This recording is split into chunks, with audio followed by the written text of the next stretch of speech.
Hello, everyone. This is Space Cafe Podcast, and I am Marcus.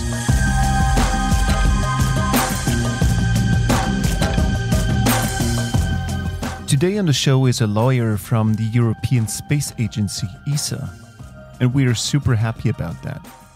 Now, you might ask what lawyers do in space, and the answer is more and more. Space is filling up with more and more activity. We humans seem to be getting restless on the chunk of rock we inhabit. The third space age has long begun. Space Shuttle astronaut Nicole Stott has referred to the Apollo years on our show as the years of the pioneers. And now it's the turn of a new generation, the settlers perhaps. But as it is with us humans, we need rules or we won't function as social beings. The English philosopher Thomas Hobbes already described it in detail in the 17th century that we humans have to give up our naturally given freedoms if we want to live together in communities, because otherwise we are wolves to one another. Homo homini lupus. Man is a wolf to man. And this is precisely why democratic models of society are based on contracts, here on Earth and in space. Welcome, space lawyer Alexander Soucek from ESA. Sorry, thank you for having me.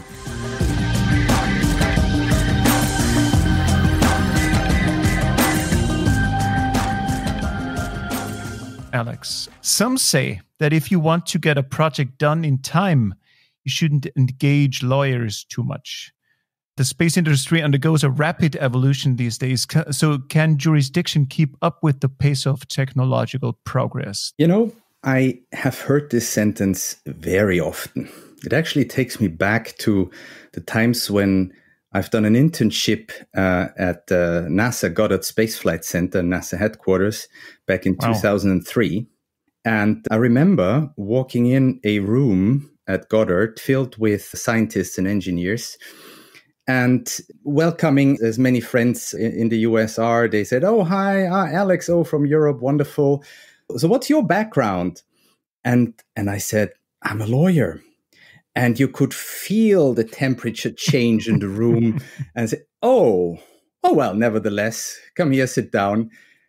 You know, so I'm used to this, and I might have seen it as an offense years ago, but actually I don't, because I do understand that for someone who has nothing to do with the mysteries of law, the way a lawyer thinks and what a lawyer considers important to do might be difficult to understand, simply because the world an engineer lives in, or a scientist lives in, and a lawyer lives in are different worlds. They are worlds apart, literally.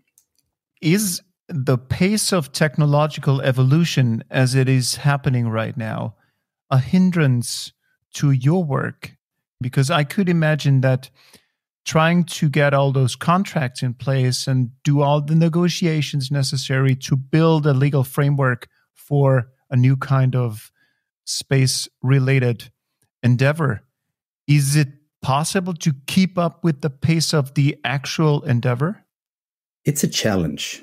So just to give you two examples, if you speak about negotiating a contract between a company and a subcontractor, so you need some parts in order to build the instrument or the payload on board of your future satellite, that's something that is fairly easy to do in terms of timing, because you speak the same language. You are two private companies wanting to make business ultimately. There are standard ways how you approach each other. So writing a private law contract between two companies or between a subcon and a prime is, I'm not saying it's trivial, it's very complicated negotiations, but it's doable in a comparatively short time frame. Whereas if you sit at the United Nations and you have to agree on, say, a new treaty on principles pertaining to the exploration and use of outer space with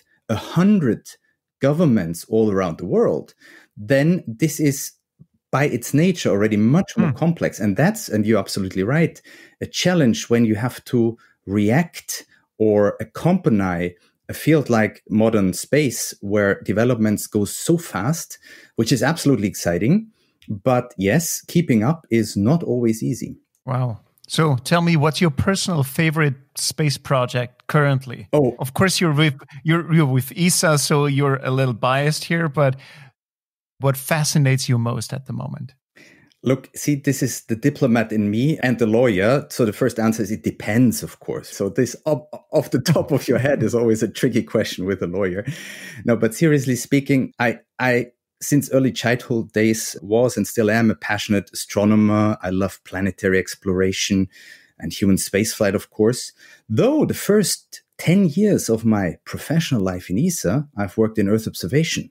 And I learned to know and to appreciate this fascinating world of looking back to our own planet, studying climate change, the weather, meteorology, and all kinds of things. So these application programs are tremendously useful and exciting. But if you really ask what's deep down in my heart, driving my fascination, why I'm in the space world, then it's exploration, to go out, as some TV series say, to boldly go where no one has gone before. It doesn't have to be so far. It's already exciting enough just to go a little bit up in low Earth orbit and look outward into the universe. Would you want to be on board such a mission as a spaceship lawyer? I got this question often. Would you like to be on board of a spaceship? And the first impulse, the first reaction, probably almost anyone would have, is to say, yeah, of course. Sure. But then, to be very honest, I don't know. Because I don't know if I had the guts, if I had the courage to sit on top of a cylinder filled with, I don't know how much highly explosive fuel, and go up to reach a velocity of 28,000 and something kilometers per hour, be in 400 or 500 kilometers altitude, and not being totally sure that the return ticket actually lives up to what is written on paper. It's promise. Yeah, the promise. I'm not sure if I would love to ride the rocket, but I would like to beam aboard the International Space Station, spend a day there, and then safely beam back into the backyard of my house and open a good glass of wine and dream of what I've just lived. That's a very good segue into my next question, because beaming is a huge reference into the future. Who wouldn't want to be able to beam wherever they might want to go? So as a space lawyer, how far do you have to incorporate future technologies? Of course, law at the end of the day has always a very pragmatic side to it, because you do need to solve questions that are asked today. That doesn't mean you don't have to prepare the future. On the opposite, if you think the first space lawyers writing about the problems brought by space flight, they did their works in the 1920s and the 1930s, where no rocket ever had left into Earth orbit or above a certain altitude. And yet it was clear that one day that would come around the corner. And so you have these people who back almost 100 years ago thought of what would be the legal problems of space flight once it was possible. And in fact, only 20 years later, October 57, the first Soviet rocket launched into outer space. So in a way, what we think today as of science fiction or technologies of tomorrow can become reality sooner than we think. Sure. And therefore, law always has to look also ahead. At the same time, it's not about dreaming how future colonies on Mars might be best regulated. That will also come one day, maybe not in 2021, but it doesn't have to be the colony on Mars or crossing the outer borders of the solar system. There are a lot of ideas how to explore outer space that will be reality in a few years, and where we have today already to look into legal problems that we might face in a few years. I'm taking total advantage now of you being on the show as an expert for space law, and please excuse if this is a rather stupid question, but is there a legal framework for an alien encounter? So what if an alien spaceship turn up at some point? Do we have a legal framework for such an encounter? What to do? No, there is no legal framework in the sense of, say, an agreement among governments who would take the first step and ask the first question and hand over a flag, and which flag that would be. There are considerations and there are texts actually about that. And it's a fascinating idea to think, how would we react? But I like pragmatic solutions. And what I answer to my students when they ask this question, precisely this question, I say, that moment that we stand in front of an alien, I think a legal protocol will be the last thing we worry about, in the good or in the bad. Wonderful. Alex, what's your take on the current evolution within the space industry? I think we see and witness and live incredibly dynamic times. Dynamic times are always exciting times because things change, new things come up. And with things, in this case, new space actors, new types of space ventures, new types of using outer space, new ideas to explore outer space. Someone recently has written it's the second space age in a way. We've seen this excitement and all these promises back in the 1950s, but mostly in the 1960s. Then the 70s, 80s, it died a bit away. Of course, there were exciting programs at those times as well. But you have the feeling that these days you live again in a world where so many people are excited about going into space and doing things there. You see, space is relevant again. It always has been relevant, but it's perceived as being relevant. And that's good because this is the environment where new things grow and the new adventures happen. Mm-hmm. That's an interesting point you're making, because I believe that we are just experiencing a very natural evolution when it comes to venturing into new territory as human beings. So if you take, for example, the pre-aeroplane time, we had no legal framework as to what to do with the air above. And as soon as we developed airplanes, we had to make up our minds as to what to do with the above, so to say. Then we dealt with that. And now the next step is, what do we do with the above? Yes, you have, of course, to distinguish two things. One is what is actually practically happening in the space world, what companies are being formed, what missions are being undertaken, what investments are being made. That's one thing. The legal world is worth a separate look. How does law, as you also asked before, react to those developments and anticipates new developments? But one thing is very clear. Law always has accompanied humans, the development of humankind, because this is a fascinating thing. Law is about people and about how people can act with one another, live with one another. It's ultimately expectation management. What lawyers do in the best sense of law is to manage expectations, current ones or future ones.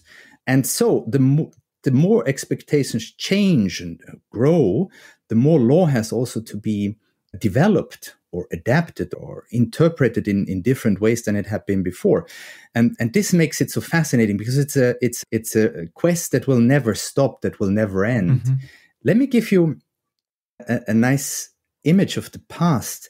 When you think how the law of the sea developed, ultimately, looking back, not only centuries, but even millennia, at the very beginning when humans only ventured a few 100 meters or kilometers off the shore, they didn't think of the high seas as a legal problem. They didn't maybe even know what the high seas actually were. So in the middle of the ocean somewhere, it was not a problem because it didn't exist in the daily life of people. Once ships could venture further out, then other legal problems came along. And it's a little bit the same when you think about air law didn't exist in the 15th century because except some hot air balloons, maybe, even those came later, there was no use case. It was maybe an imagination, but nothing more than that.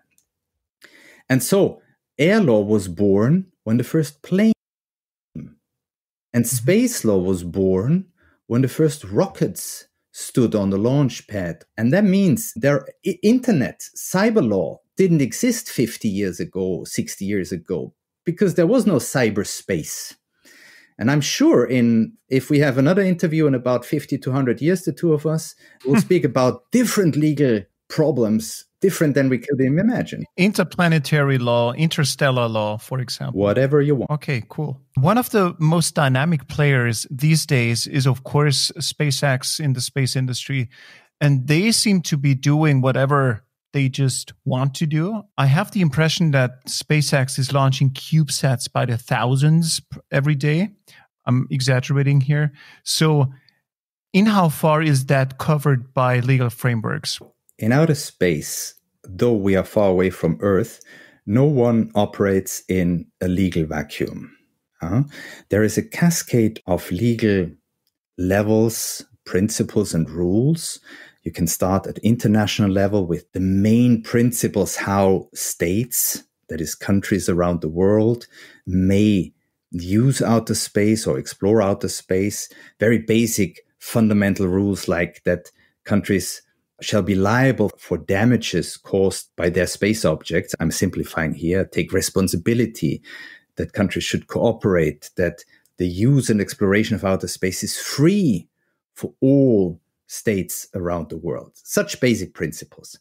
Then if you make one step closer to, let's say, to our everyday life, when you go within one country, you'll find out that each country has the obligation, and not only the obligation, ultimately also the desire to regulate private space activities. You don't want that your national citizens, be it people like you and me or companies, do whatever they want, because ultimately, if there are problems, it might fall back on you.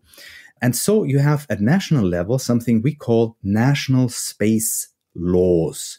So they regulate what is allowed in that country, of course, in synchronization with international space law.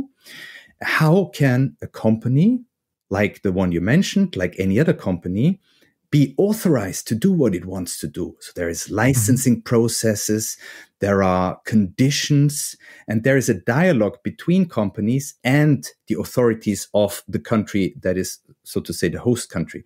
And that works fairly well. I'm not saying it works perfect everywhere, but especially, let's say, the more established space-faring nations do have a very detailed regulatory system in place in order not only to authorize and supervise companies, but also to incentivize and accompany and help them. And so that is something that helps us to really manage the expectation, allow business in space, and at the same time try that business doesn't get out of hand for the detriment of others. So it's not a Wild West situation in space. Today, outer space, thanks to more than half a century of space law development, is not the Wild West in a negative sense. It's important that we work together at all levels to keep it that way also in the future. Interesting. Let's talk about one of humanity's most fascinating projects, that is the International Space Station. And the International Space Station is a very interesting focal point when it comes to space law, because so many nations were involved in setting up that beautiful piece of technology that's been around for 20 years now, and it's slowly and gradually coming to its end. But before that, let me ask you a very simple question. To what territory does the International Space Station belong? Is that America? Is that Russia? Is that, I don't know, Europe? What is it? The perfect question for my favorite answer, it depends. The ISS is really a beautiful place. It's a place of its own. It's unique. And I mean that not only from an engineering perspective or of international cooperation, I mean this very practically speaking from a legal point of view. You have to imagine that the modules brought up into space and assembled together to form the International Space Station, what we call the ISS today, they come from different countries. They have been launched by different countries. They've been built by different countries. And as a matter of fact, they are owned by different countries. They have been registered by different countries. And the law on board of those modules follows the country of registration of those modules. And that's fascinating because many view the ISS as one unique big piece, whereas in reality, it's made up of many different small spaceships that have their own jurisdiction on board, their own law to follow. And depending where you are as an astronaut, you are maybe interesting in the United States or in the Russian Federation. So if, very hypothetical, I wanted to commit a crime up there, I would want to make sure where I would commit that crime. So for example, I don't know, enjoy a little bit of intoxicating substances, for example. If you wanted to commit a crime on board the International Space Station, that would first of all mean that the astronaut selection process probably hasn't properly worked, because those people flying today to the International Space Station are all good people, are really well trained in many, many senses. So that luckily so far we did not see problems of those kinds. But yes, it's one of the most favorite hypothetical questions. What happens if you commit a crime, if you stab a colleague on board of the space station? And a part of the answer that would not be good and a mistake. Yes, legally it depends who commits that crime where. And that's how you then have to approach to solve that case. Wonderful. Wonderful. I love talking about such beautiful problems. Many people love to talk about crimes in outer space, maybe because in so many science fiction movies, so many crimes happen. But I tell you, in reality, spaceflight is quite peaceful. We should take that as a good example here on Earth. So take space as a blueprint for the rest of us. It's a wonderful thing you just said, take space as a blueprint for the rest of us. The International Space Station is a wonderful example in that regard. Despite geopolitical tensions on Earth, that laboratory where not less than 15 different countries are involved has always worked and functioned more than 2 decades. People from different nations on board, working, doing science.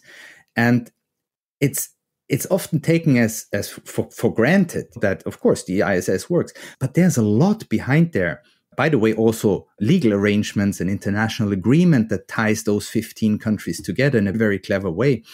And it really serves ISS as an example of what we can achieve if we work cleverly together.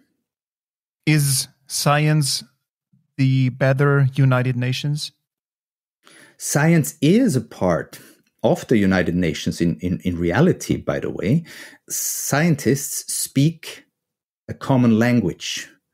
To solve a mathematical equation on the northern hemisphere of the southern hemisphere is ultimately the same. That distinguishes it from law in a certain way. Law is not necessarily the same. Science, yes. And so science is one of the tools that we have to learn to work together and to live together. I like your diplomatic way of answering. Almost 20 years of an international intergovernmental organization that leaves some traces, positive traces, I hope. Nice. Yes. Absolutely. Yeah. Let me ask you a fun question, but perhaps with a more serious background. As an astronaut, if I was assigned to go to the International Space Station, could I make this a business trip and apply expenses to that mission? That's an excellent question. And to my embarrassment, I must say I don't have the answer right here. Would you know someone who has? I can ask an astronaut, because that's the privilege that we have working at ESA. They are our colleagues.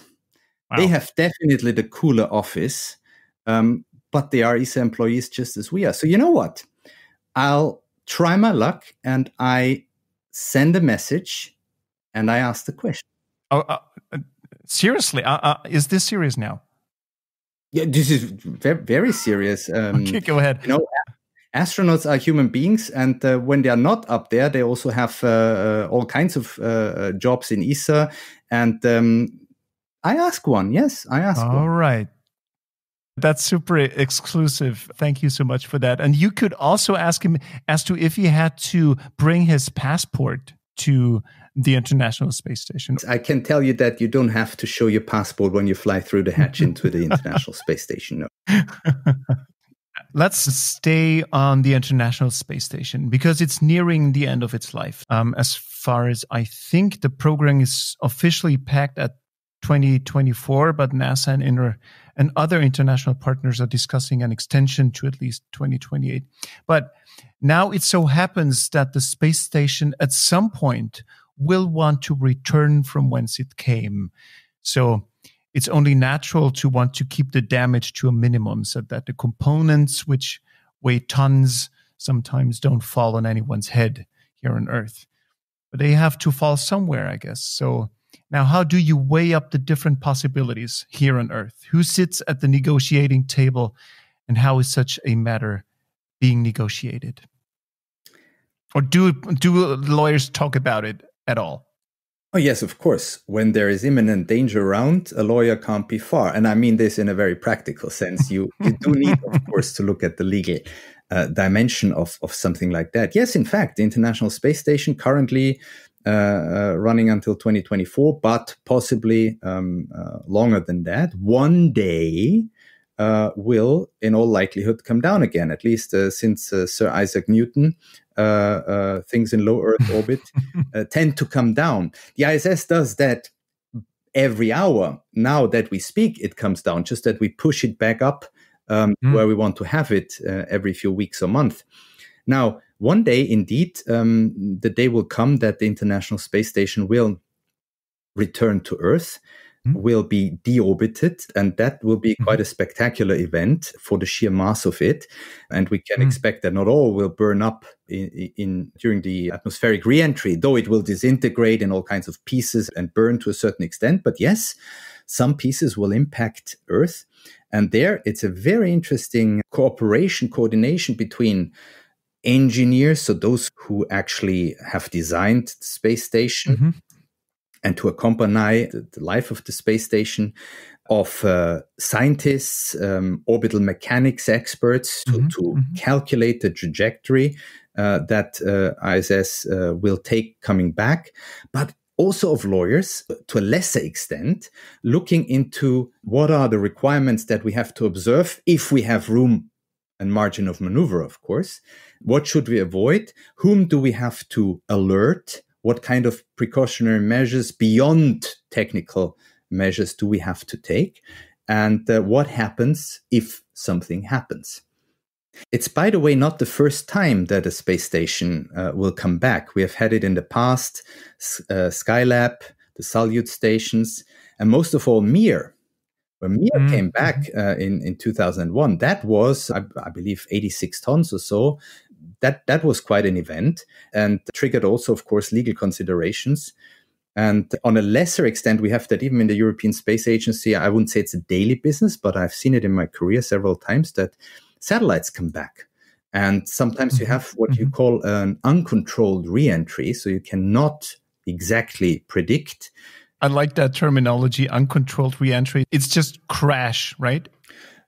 An uncontrolled re-entry is an uncontrolled re-entry, yes. Everything crashes, but you can either have a controlled re-entry, like you do it for humans. When you have our astronauts returning from ISS, you better have a controlled re-entry. That means you know how and what trajectory, what corridor the astronauts come back, where to pick them up.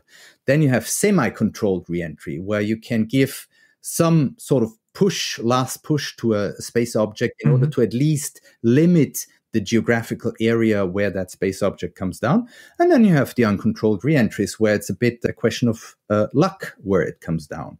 And that's something where when we have an uncontrolled re-entry or even a semi-controlled one, we lawyers are part of let's say, the team preparing such a re-entry campaign, because simply you cannot rule out that something happens, even though the probability is very low. So if really a satellite coming back hits your car that is parked behind your house, then I think you can consider yourself very lucky, as long as you're not in that car. But then you can sell your car to, I guess, the local natural history museum. Wonderful, Alex. What do such negotiations look like? Oops. Is that a message from the stars? Let me check. That would be now also a little bit of luck if... Oh, yes. Seriously? Seriously? Very straight to the point. Just 3 words. Yes, they are. So yes, the flights are actually missions. And business trips. Business trips. Very interesting. So you get a little bit of additional money for your business trip. Yeah, I don't think you get the kilometers first. That would be applicable. But yes, you're definitely out of sight on a very, very complex business trip. Wonderful, Alex. Thank you so much for this exclusive side trip. And now back to the negotiation table. So let's imagine you have all the ISS member states at the table. So what do those negotiations look like? Are there, for example, member states that would say, let the ISS crash over my territory, but give me some money in return? No, that I think is maybe the way you see it in some movies. If you negotiate in the space world, that's much more down to earth, though the topic you talk about is exciting and fascinating. The negotiations themselves are down to earth. There are techniques how you negotiate, but most of all, it's almost a logic thing. You go into negotiations, and let's take negotiations for an international space station, a new international space station, just as an example. You will have representatives from those countries or space agencies who will do that, who will undertake that new space, to put that new space station up there. And they have specific interests, but most of all, they have the common interest to make it possible. So it's not like in a casino that someone says, yeah, I offer this if you don't do this, or I bring all the money I have in order to get the best deal. It's much more down to earth. We know already upfront what we can do, how much money we have, what, in the case of ESA, the expectations and wishes of our member states are, because in ESA, we don't go into negotiations doing what we want. We represent our member states. And so from the very beginning, let's say the stakes are somewhat set. Then, of course, the devil's in the detail, and that's where then the negotiations take a while. But so far, it has always worked out. Wonderful. You mentioned techniques of negotiation. So that's a completely different topic now, but as I already mentioned, I want to take advantage of you being here. Would you tell me the 3 most important secrets? So how do I negotiate if I want something properly? First of all, you should know what you want. That sounds like a funny piece of advice. And in space negotiations, we do know what we want. But if you ask now in everyday life, it's astonishing to see that sometimes people go into open-ended negotiations, which is not always very helpful. So you should know what you want. You should know what the other side wants. Yes, you will hear that eventually, but you should prepare yourself. So when you prepare for negotiation, it's not only what do we want and how do we say it? It's most of all, what do the others want and what will they say? And what will we say if they say what we think they will say?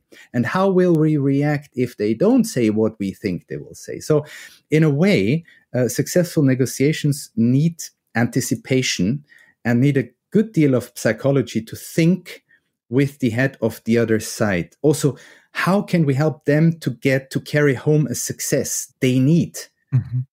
And how can they help us to carry home a success that we need? And then there is one more thing, listening. That is very helpful. Listening to what the other side has to say or says between the lines. And a third piece of advice, what is very healthy and useful in negotiations, are the breaks.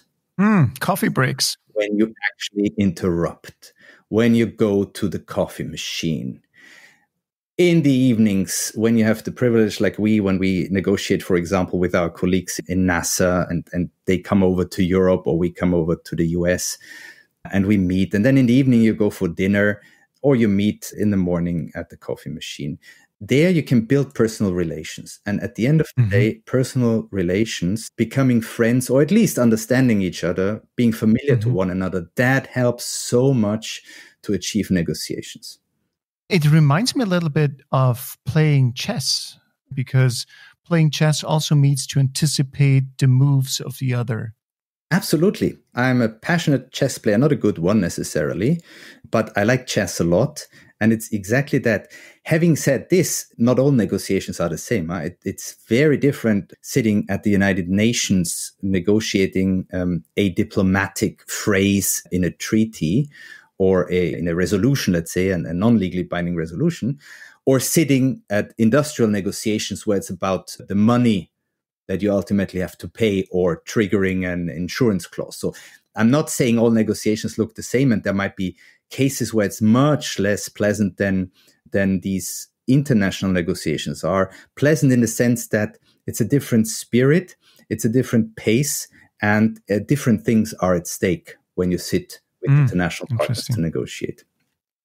That's priceless. Is there any kind of example from a negotiation with a partner from a different cultural background where you might say that's interesting to see how we all have different cultures when it comes to negotiating? Two answers. One, yes, of course. And this is something absolutely fascinating. We have the privilege, we as lawyers in ESA negotiating space projects, we have the privilege to meet and talk with people from other cultures, from other countries. By the way, also from other professions, of course. In a negotiation team, you have to imagine we have some of our engineers, the experts, the project managers. We might have some business or finance people. We have the international relations colleagues who know how to break the ice and what is really important for the other country. We have the lawyers who know how to write text. So already that is intercultural. You don't even have to think of other countries. Then within ESA, you might have 10 colleagues in one team from 10 different European countries, where maybe simply by the cultural background, one person is more outspoken and one person is a bit more inward looking. And then on the other side of the table, you have the colleagues from that other space agency, from that other country. Look, in the International Space Station, you had Japanese, you had US American, you had Canadian, you had Russian, and 11 different European partners through ESA, though, channeled. And there you have really a lot of different intercultural approaches. And you have to learn that as well. So yes, there are moments where you have to be a bit patient, both with the other side and with yourself, until you find common ground. You learn that then. So you know, okay, we go to country X, we know already how the negotiations will probably look like, and that it takes a bit longer or it will be more direct, they come more straight to the point. So we have protocol for respective countries. Absolutely, absolutely. And second, even lawyers are not all alike. And there I can tell you from my own experience, an anecdote that I had to work a few years ago with a very good and cherished colleague, but she came from the insurance industry. And we had to write together, it was not a negotiation, we had to write together a legal instrument, piece of work.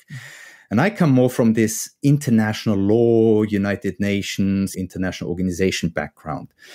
And it was fascinating to see the way we approach to write a sentence, a phrase, where I tried to write the sentence in a way that you leave a little bit of, room of margin of maneuver, so that you have a little bit of flexibility, simply because I know how important that can be at the UN level, for example. And she tried to make that sentence as crystal clear as possible, because in an insurance contract, you cannot afford to build in a little bit of room of maneuver and then argue when you come to cross the bridge. And we had problems writing that sentence until we realized where our own legal cultural backgrounds are and how we were socialized in which environments, legal environments. And we had a good laugh. And since then, we work excellently together. And it needs both. It needs her clarity and it needs my diplomacy to reach then a good result. Wonderful. Thanks for sharing that so openly. Alex, another question. What if I find as a hobby astronomer an asteroid of gold out there? Could I mine it, provided I find someone who brings my gear to the asteroid? In principle, outer space doesn't belong to anyone. There is a famous sentence in the Outer Space Treaty, which is the most important treaty on principles pertaining to the exploration and use of outer space by states. And it says, outer space, including the moon and other celestial bodies, is not subject to national appropriation. But the question of resources, so if we go to a celestial body and want to mine, is a bit different from that. We're not speaking about taking the moon in possession and put a flag there and pretend that's your territory. Here we speak really about, is it possible to mine an asteroid or the moon? And that's a question that is discussed actually these days at international level, because it's an interesting question. Many countries say that must be or should be possible. Some say yes, but we need exact rules for that. And so it's really a topic at the level of the United Nations called the exploration of space resources. Wonderful. Thank you. So if I happen to find an asteroid of gold, there is a potential that I could make use of it, perhaps in the future someday. If you word it that carefully, I definitely have to say, yes, there is a potential. Tell me a little bit about yourself. Space lawyer by birth or by accident? Space person by birth, space lawyer by a planned accident, if you want to have it like that. That's interesting. Yes. Seriously speaking, the passion for space I had when I was 7 years old. My first telescope at the age of 8. And I spent, I think, almost every night between 8 and 15 in our garden back at our home, my family home, observing the stars. I became guide at the local observatory. I learned the constellations and the sky inside out. I was a freak. I was really an astronomy freak. I lived in that world. And it was clear for me that my future career must somehow lead me in that world, in the space world. At the same time, I knew very well my limits in mathematics and physics and chemistry. Those limits were shown to me at school several times. And I realized what I do like and love is the romantic side of astronomy. I like to sit in the garden with the telescope, watch the stars. I like to guide a tour at the observatory. I like to wonder and dream about the planets. I don't necessarily like or would be good in calculating complex mathematical problems or find something on a computer screen.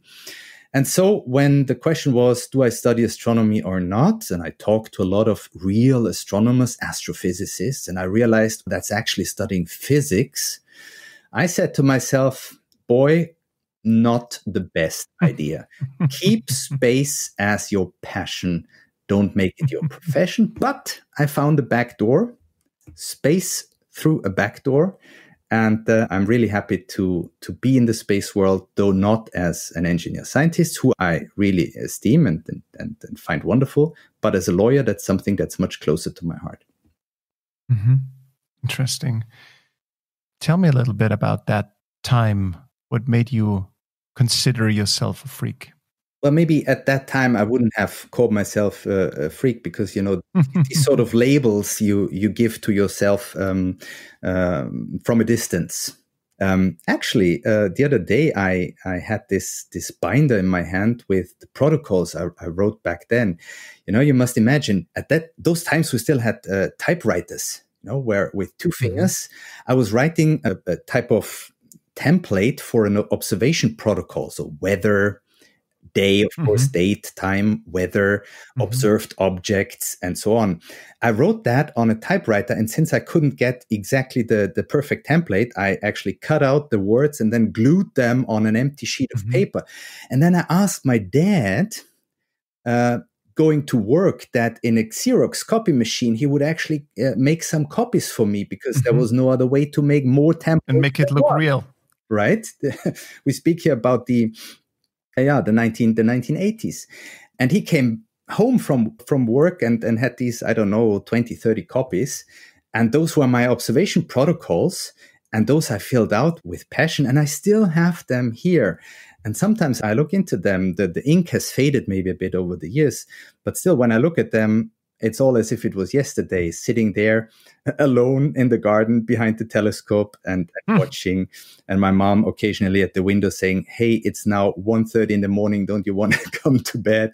No, still 2 more objects. But they're wonderful memories associated to those times. I wouldn't like to miss them, I must say. And how far is that all a prerequisite to get into ESA? So how many star constellations do you need to know by heart to get into ESA, to get the job?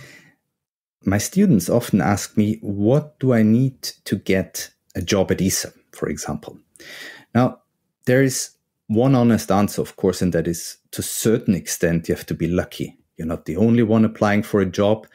And it's difficult to say you are the best in absolute terms. When I applied for my first job, I can't say I don't even know. Was I the best? So you need a little bit of luck, be there at the right time, the right place. But then you need one more thing that helps you, and that is passion.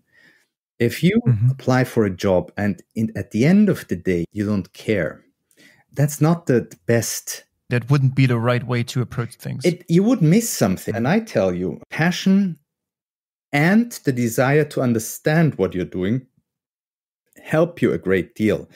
I remember my job interview as a trainee, a long time ago. I was not the only legal person sitting there in that interview. Of course, there were many. But I was maybe the only one, or one of the few, who could explain to the board how a satellite functions in basic terms, what a lawyer can do, and who could show to them that I have this passion to understand what I'm talking about in terms of space. And I think that made perhaps the difference. I don't know, but I think that's what made the difference. So it's a nice piece of advice for aspiring space lawyers or people in general who want to go into the space industry, into ESA or whatnot, right? Yes, and I encourage everyone to pursue your passions and your dreams. It sounds cheesy, but it's true. However, it's also important to have a plan B. This is something I tell to the many students. I teach space law and international law in spare time beside my job at ESA. It's nice to be focused. That's important. But that shouldn't turn into something unhealthy, that you run after a dream that for one reason or another, because you might be unlucky, never materializes. And then you're unhappy and you have wasted a lot of time. There are other things than space that are also fascinating. There are other things than space law. And I had also my plans B and C that I might have activated then. So that's also important because it gives you a bit of peace of mind that you say, I have options. I would love that. But if that doesn't work out, I have other interests and I would love that as well, or that. And this is, I think, something that helps young people in a way to cope with the changing tides of luck that everyone has in his life. Talk a little bit about your employer, ESA, and its role in the international space circuit. In how far, or what role do you see for ESA on the international stage in the future, especially when it comes to what the Chinese are planning, what the United States are having in mind, NASA, of course, what the Russians are having in mind, and what all those minor nations that are starting to prosper and bloom in recent years are having in mind. So where's ESA? I think ESA is, always has been, and will be at the center of this landscape or spacescape that you just described, not alone in the center, but among those in the center. ESA has two important features, call them advantages or strengths, whatever. ESA has been around for a long time and has a great deal of experience in doing spaceflight.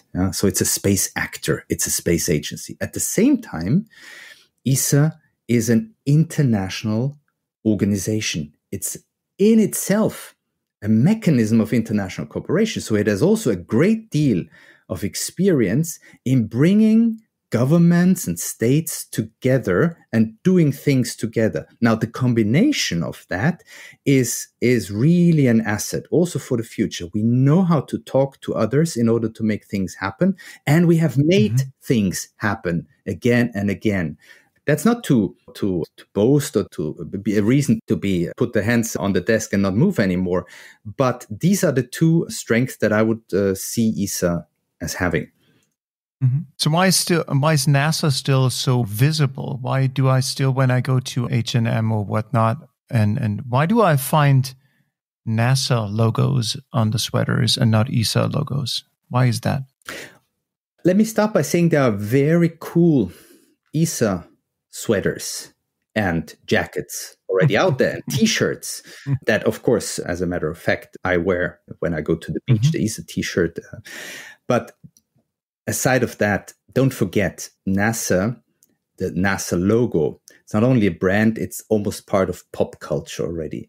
And that has many reasons, but most of all, it has the benefit of the first one and the one who kickstarted and made one of the greatest adventures in the early days of spaceflight of humankind altogether. The moon landing, we still see today the effect, and I'm not speaking in scientific or technical terms, I'm speaking in terms of popular culture and the effects of the Apollo days.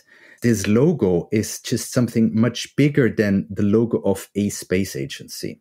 Yes. And I think that's one of the simple reasons. Then you can go more down on the practical level. But ESA is catching up, and we see, if you show anyone in Europe at least, this famous E, the logo of ESA with the circle, it's recognized, and that's good to see. I find ESA fascinating also because it's, I don't know, willingly or unwillingly humble about its achievements. And I'm afraid I have the impression that most or many of its achievements are too little known in the public. Some of the ESA achievements are fascinating scientific feats that no NASA or other agencies could have pulled off. And so I think ESA has great potential, especially when it comes to scientific missions. So is it perhaps that the Americans are more known because they have people on board their missions and ESA does the science? Would that be a differentiation we could make? It's maybe too much of a simplification because we also do have European astronauts, ESA astronauts, and they do a very great deal of outreach in Europe and beyond. Wonderful work. At the same time, NASA has fascinating scientific missions, planetary exploration missions. Just look at Mars, what's going on there. So that's not per se it, but it's true that, of course, human spaceflight has this attraction, this potential to attract. Why? Because we all see ourselves somehow in those people who fly into outer space, wishing it would be us, or we can at least talk to these people. That's always that's fascinating. At the same time, don't underestimate the fascination of robots going somewhere, or even just under quotation marks of an image of the Hubble Space Telescope, for example. The Hubble Space Telescope is also a pop star. By the way, a telescope where ESA is very much involved. And so each branch of space has its own fascination. And if you allow me to highlight one mission recent, there was the Rosetta mission, right? And the Philae on the comet, the landing of the comet, that triggered such an enormous public interest, a fascination, which still giving me goosebumps. It's giving you goosebumps. It's giving me goosebumps. And you see, these goosebumps were about a tiny little robot that landed on a dead piece of dust and ice and stone millions of kilometers away. And that shows you the power of and the fascination of space. And that was an ESA mission, and it was one of many fascinating missions. So let's not underestimate the coolness factor also here in Europe. Absolutely.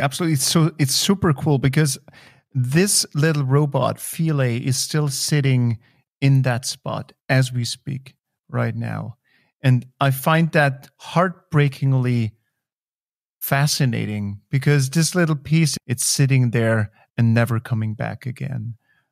For the sheer reason that it landed in the wrong spot. Because, I mean, like, if I remember right, it landed in a spot where there was too much shadow and too little light. So its solar panels couldn't get the juice out of the sunlight. And so it just froze in time and space. But it's doing fine. I think it's doing absolutely fine out there. I'm convinced. Speaking of goosebumps, let me tell you one more story. Back in 2005, and I know the date as if it had been yesterday, 14th of January 2005, European Space Agency landed on Saturn's largest moon, Titan. It was the Huygens mission with the lander on Titan. And on that very day, in the evening, we, that is, friends of the Austrian Space Forum and myself, we organized a space show. We rented a theater in my hometown of Salzburg in Austria, and we sold tickets, not very expensive tickets, and it filled the theater with almost 1,000 seats. So there were 1,000. You're kidding. And we organized in that evening, the hours before the actual landing, kind of a space show where we had experts also online and live on stage, and we told stories about Saturn and about the mission and everything. And the highlight, it was timed like this, and we hoped it would work out, and it did, was that towards the end of the show, around 11 in the evening, the first image after the successful landing would arrive. And I tell you, it gives me goosebumps today thinking of it. When on that stage with this gigantic screen that we had built up, I don't know, was it 8 times 5 meters or something like this? This image, black-white image, from the descending module, descending on Titan, appeared where you could see these dark sort of rivers of methane and the landscape. There was total silence in a room full with 1,000 people. And then something incredible happened. When that picture was on the screen, full, we all on the stage, open mouth and not daring to breathe. And suddenly the people started to clap, but they didn't only clap, they got up. We had standing ovations for a black and white photo at midnight in my hometown. And this was such a strong impression. And it has accompanied me ever since, as you see. So I'm really glad and happy to have ended up in this world because it's just the coolest thing on Earth. Wonderful, Alex. Thank you so much for sharing that. We are gradually moving towards the end of our beautiful show. So at the end of our show, we do have, and for the first time, I'm confronting an Austrian guest with this because you will very well know what this is all about. So usually an espresso is something strong. It gives you energy. And so my question to you would be, what's your espresso when it comes to space, when it comes to science, whatever story, without much thinking, off the top of your head, would you like to share with me and our audience? I turn it around. If I need a space espresso and I hadn't had enough caffeine during the day working for ESA, then I sit down and I watch a good old episode of Star Trek. That's my space espresso, and I can recommend that. Being married to an Italian, I know exactly how important it is to distinguish different types of coffee. So if you need to be inspired, watch a good old Star Trek, and then you know why you're on that journey again. Thank you so much, Alex. That was very inspiring. Thank you so much for being on the show. Thank you for having me. Thank you for being with us today, wherever you are. I hope you enjoyed it as much as I did, exploring new worlds, especially also in the mind. We're so happy that our little podcast is growing thanks to you. If you like, leave us a review or a few stars. It's just a few clicks and helps us tremendously to grow. If you like what we do, spread the word. As always, you can find all the information at spacewatch.global. And we look forward to seeing you next time. See you then.